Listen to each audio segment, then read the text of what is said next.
Falentil Força Defesa Timor-Leste FFDTL se halo recrutamento especial ba Força Fon e Atina Nenhalaran.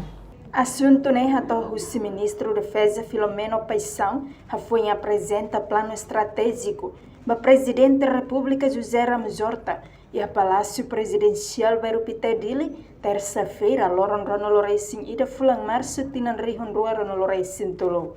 Também está sabendo, ia estar 80 e tal pessoas, mas lá hoje é recrutamento normal, o recrutamento especial, também se recai para emanaber e curso bacharel para esse curso.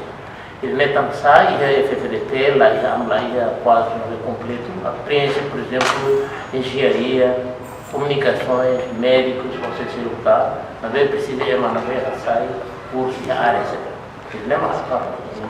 Também ministro Filomeno Paixão durante membro FFDT e a área de engenharia, comunicação, médico, no Selutânia, se menos teves, não é para recrutamento especial, precisa liu emaneber licenciatura, no berreta na formação e a área hierarquia. Filomeno Paixão informa, e a recrutamento força fom especial, se recruta emanain walonolo resi. Reportagem Selfiana Kait Domingues Amaral, Televisão Timor-Post. Janela informação by Emma Hotu. Atuheta informação atual diakliu kita haluha. Haneham botão subscribe, like, halo comentário no farretutang ba media social Hotu.